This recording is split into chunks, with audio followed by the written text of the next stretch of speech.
Programa Diálogo com Edmo Bernardes. Apoio. Associação Comercial e Industrial de Ribeirão Preto. Valorize o perto. Valorize o próximo. Valorap. BPO. Auditoria, consultoria e tecnologia. Moonscake. Conheça o Pinot by Moonscake. English Company. No need to go anywhere. Irajá Materiais para Construção. 2 lojas em Ribeirão. E Sicredi. Gente que coopera, cresce.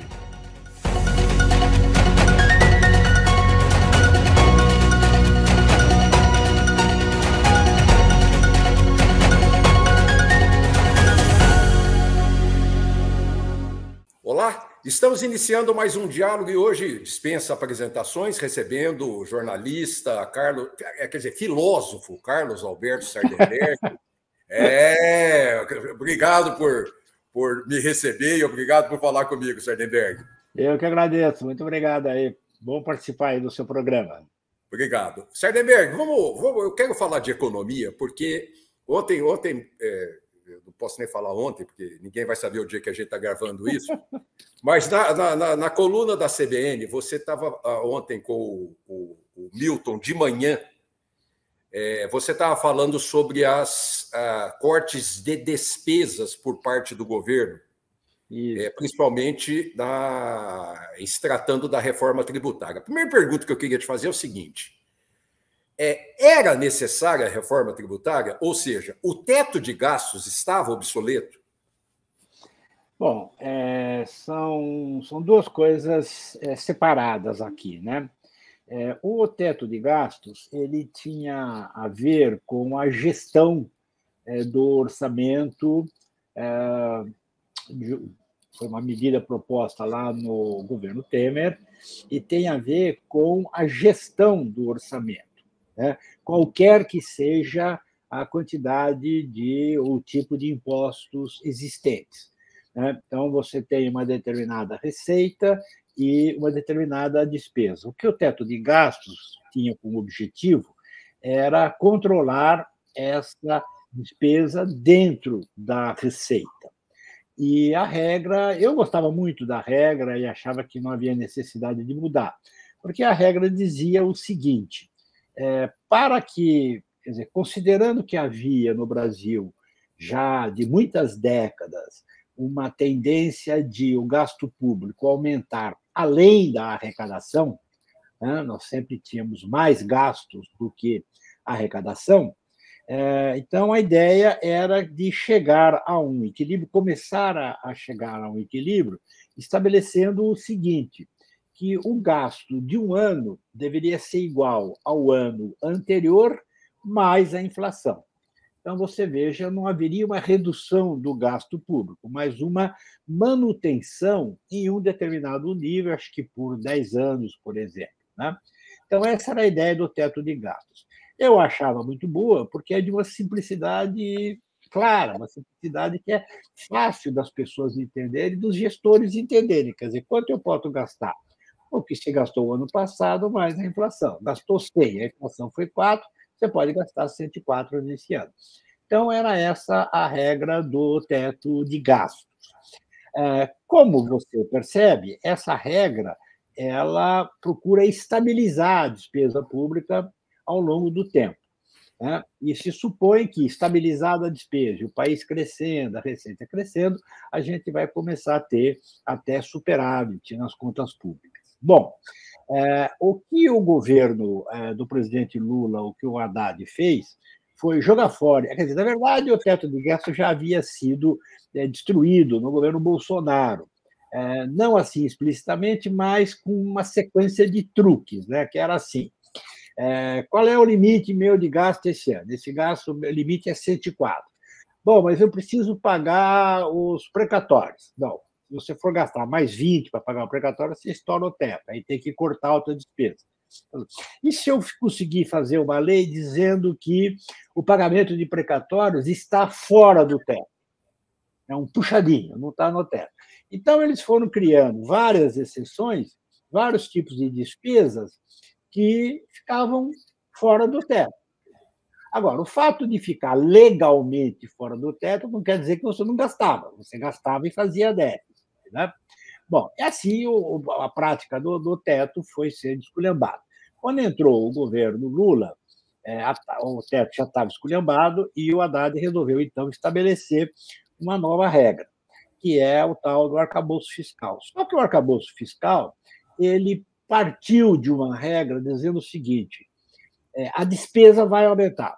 É um o governo Lula, o governo do PT, acha que o crescimento da economia depende do gasto público. Então, nós precisamos garantir o gasto público. Então, estabeleceu-se no arcabouço que o gasto público vai subir. Né? E aí passou-se ao momento seguinte, que é, bom, se eu vou gastar mais e eu quero manter algum tipo de equilíbrio, eu tenho que arrecadar mais. Então, o Haddad entrou num processo de buscar imposto em tudo quanto era lugar. A imagem que o pessoal usa, Ed, é aquela assim, né? Sabe quando você está precisando de dinheiro, você começa a procurar na casa inteira, procurar uma moedinha no sofá, uma nota que caiu ali no chão e tal. O Haddad saiu pela economia brasileira procurando imposto, né? E foi aumentando, taxação e tal. Havia até impostos justos, como, por exemplo, impostos sobre determinados fundos de investimento, né? Mas taxou também importação, voltou a taxar, enfim, fez uma verdadeira derrama, que é um aumento de tributos das mais variadas maneiras de carga tributária para poder financiar o crescimento da despesa. E pelo que a gente está vendo, pelo prognóstico que a gente está vendo, não vai dar, porque ele vai ter um aumento de carga tributária muito grande, mas o crescimento da despesa é maior do que o ganho tributário. Então, não fecha a conta. O que está acontecendo é que nós vamos ter um déficit brutal quando sair o número final de 2023 e um déficit ainda muito elevado em 2024, o que é um baita de um problema, porque quando o governo gasta mais do que arrecada, como é que ele paga essa diferença? Ele paga tomando dinheiro emprestado, e, portanto, pagando mais juros, ou ele paga fazendo inflação, emitindo dinheiro para fazer inflação. Ou seja, déficit zero só se aumentar demais os impostos. Aí teria que ter um aumento de imposto brutal, né? E esse aumento de imposto, o governo diz, não, mas é bom para financiar e equilibrar as contas públicas. Mas eles estão querendo fazer um aumento de imposto de 2% do PIB, dá 200 bilhões de reais. São 200 bilhões de reais que saem do setor privado e vão para o governo. Desse setor privado que eu estou falando é pessoas físicas e empresas. Eu sempre acho que esse dinheiro na mão do setor privado funcionaria melhor, geraria mais atividade e tal. Mas não, o governo acha o contrário. Bem, então, o que está acontecendo é que nós estamos caminhando para um déficit maior e um aumento do endividamento. Isso é a circunstância deste ano de política econômica. A reforma tributária, que foi aprovada, é outra história. A reforma tributária é uma reforma dos impostos de consumo.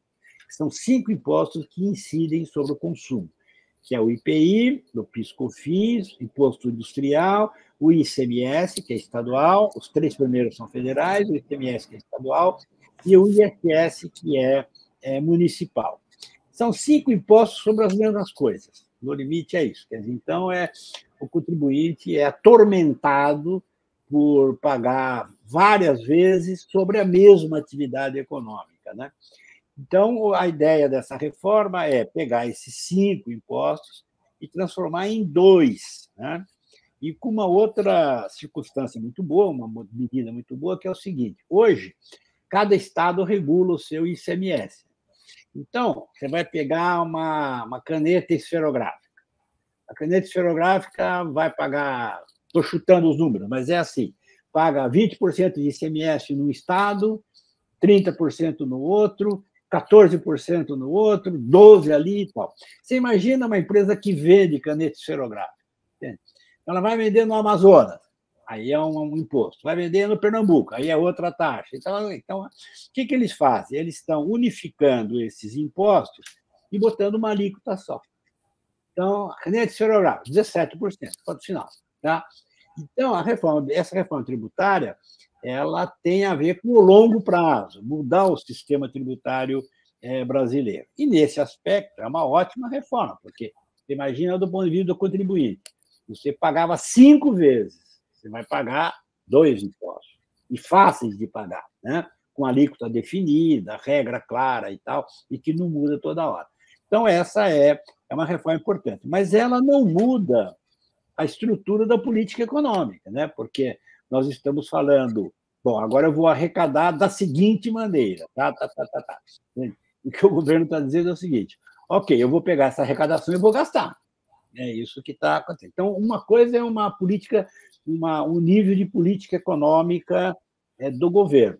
A reforma tributária tem a ver com o Estado brasileiro, com a sociedade, é para longo prazo, né? Então, essa é a situação. A reforma é boa, é insuficiente, porque é uma reforma que incide sobre os impostos de consumo. Nós precisamos agora de uma reforma sobre o imposto de renda, sobre a renda, imposto sobre renda e patrimônio, que parece que é uma segunda fase, né? Ô, Sardenberg, mas parece que ficou um dispositivo, entre tantas dúvidas e tantas ainda coisas que o Congresso precisa programar, porque tanto é que a implantação definitiva dela vai demorar aí 10 anos, vai demorar uma série de coisas. Mas ficou aberto também, eu não sei, um dispositivo para os estados colocarem a alíquota de algum tipo de imposto, alguma coisa a definir por cada estado. Ainda ficou esse dispositivo.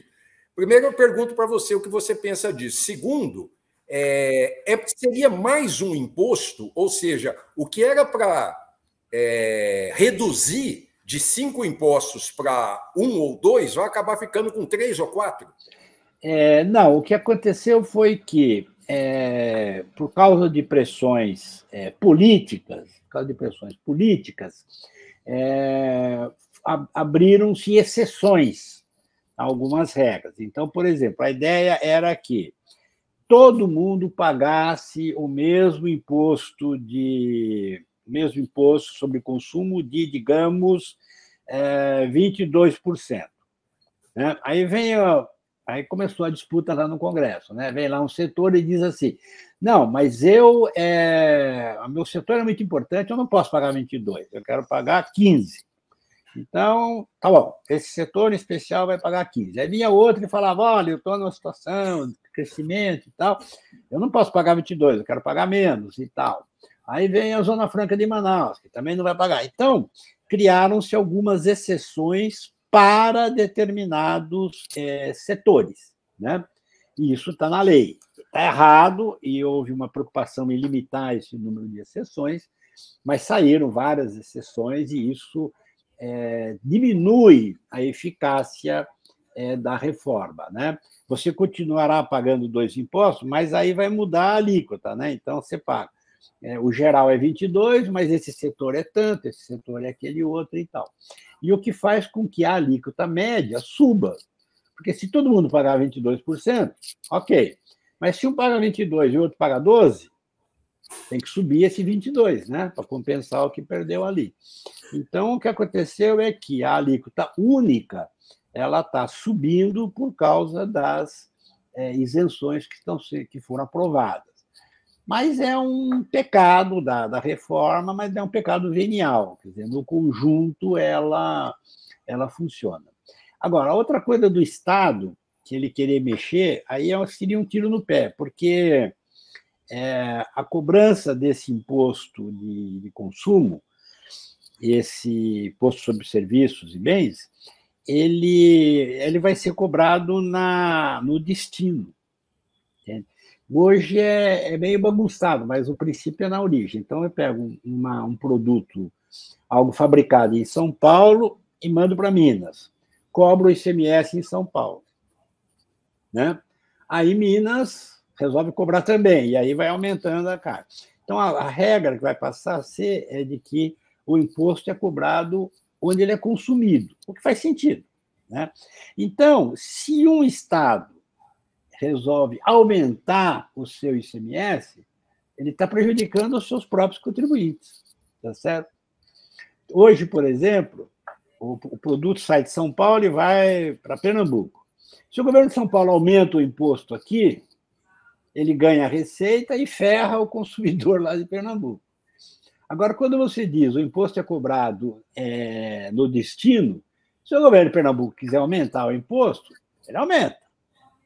Mas aí ele está ferrando o seu próprio contribuinte, né? Então, essa é uma mudança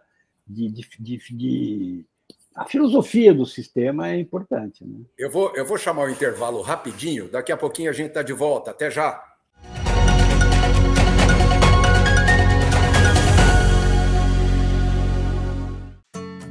Hoje eu quero aquela brusqueta de pepperoni. Eu não vejo a hora de provar o confit de pato. Ou será que peço o risoto de carne seca, hein? E eu mereço o brownie de sobremesa. Eu vou pedir a torta de chocolate com geleia de damasco. Nossa, a gente nem chegou e já tá pensando na sobremesa. O mousse cake da Itatiaia agora é My Mousse Cake. O mousse cake que você sempre amou, com tudo que você sempre pediu. Lembra daquela festa onde você foi, que tinha um monte de gente e de você chamando mais amigos? Afinal, sempre cabe mais um, não é? Você também se lembra que, depois da festa, teve beijos nos pais, nos avós e abraços nos amigos? Pois é, um deles está agora na fila do hospital esperando uma vaga. Falta de ar. Valeu a pena? 3 ou 4 horas de diversão para colocar em risco a vida de uma pessoa? Tome cuidado, porque assim como o vírus, arrependimento também mata. Cada dia no Sicredi é assim. O Sicredi inteiro fica te esperando, pra te ver sorrindo, pra te ver sonhando. Aqui no Sicredi não é só dinheiro, é ter com quem contar, é confiar, realizar de jeito maneira. Não é só dinheiro, é ter um parceiro. Eu sou o Sicredi, tô no Brasil inteiro. Não é só dinheiro, é ter com quem contar. Abra sua conta no Sicredi.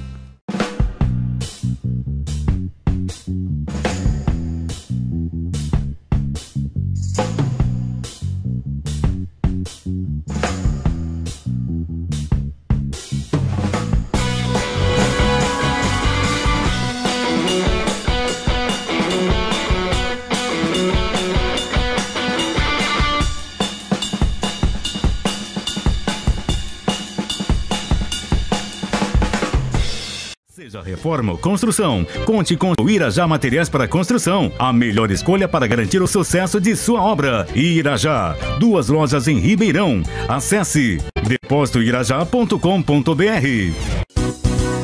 Desafio Irajá, da reforma ou construção.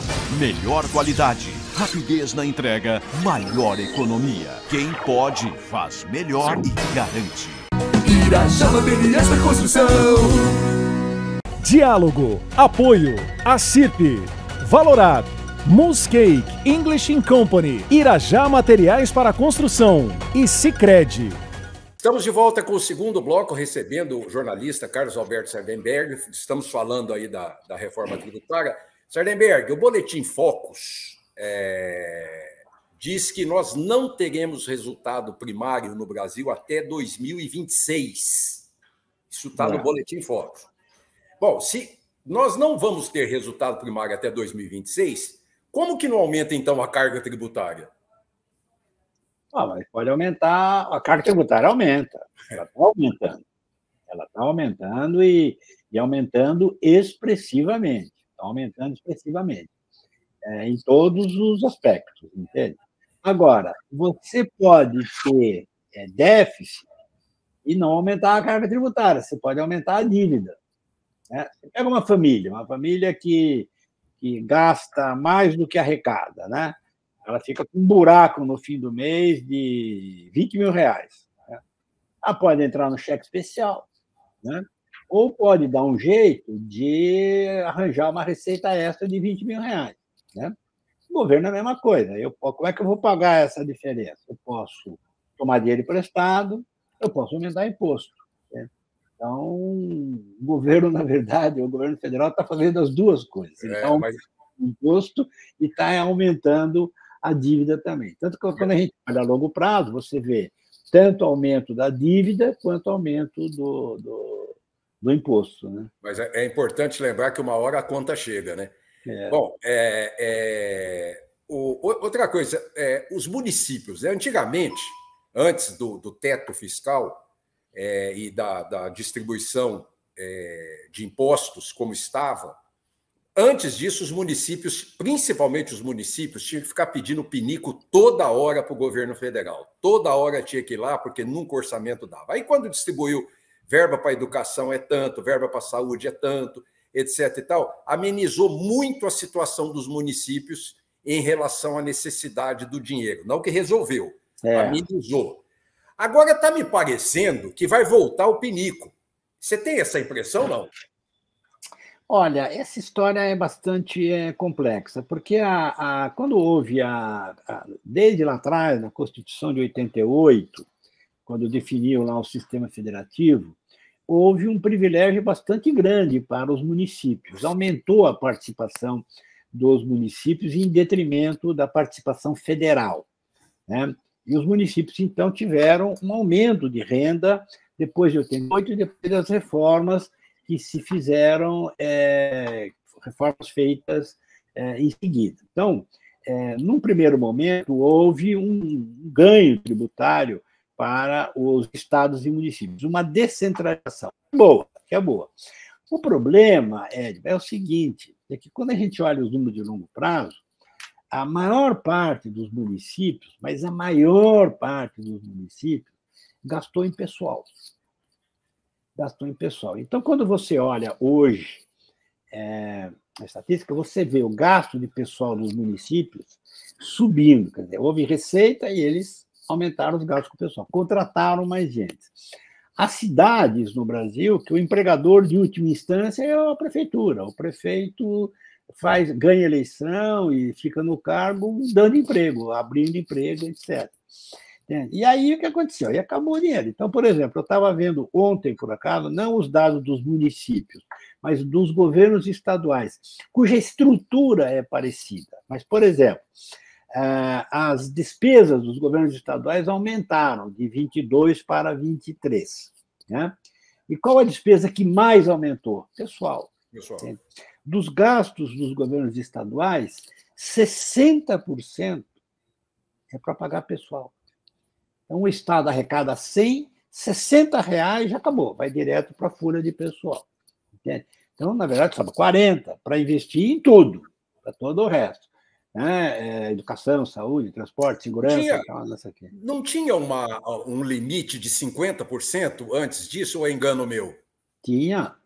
Tem, mas vai estourando. Né? Aliás, o limite era menor do que 50%, era 45%, se não me engano, que podia gastar. Mas o ano passado já deu quase 60%, deu 58,5% de despesa com o pessoal, entende? Então, não dá. Quer dizer, então, o que acontece é que os municípios, colocaram lá um monte de gente e agora tem que fazer, sei lá, uma reforma administrativa, ganhar eficiência, parar de contratar, então, enfim, falar alguma coisa. Mas o fato é que nós temos um enorme de um problema, que é esse gasto muito forte com o pessoal e previdência, que é o problema do governo federal.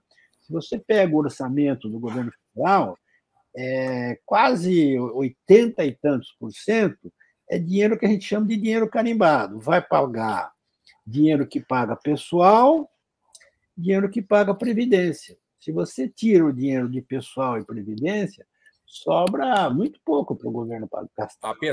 Apesar do suntuoso aumento de 3,46 para os aposentados, que está determinado para esse ano, né? Que vai enriquecer todos os aposentados. Você vê a tragédia que nós ficamos, né? Pega o salário mínimo, né? O salário mínimo. Você tem hoje, no INSS, algo como 30 milhões de pessoas que recebem pelo mínimo. Então, se você der 30 milhões, né? Você tem lá, unidade, você tem 30 milhões de pessoas. Se você der R$10 de aumento, 10, né? Você vai ter um gasto de, você vai ter um gasto de 300 milhões de reais por mês. 10%, R$10. Como é que o pessoal fala? R$10. R$10. Você dá R$10 de aumento para o salário mínimo. Ele vai custar, por mês, 300 milhões de reais. Por ano, vai custar 339, vai custar 4 bilhões e 900 milhões de reais. Você vê o dilema que nós estamos. Você dá um aumento pequenininho, que não muda a vida da pessoa, mas é um gasto brutal para o governo por causa do sistema de benefícios que foram sendo criados.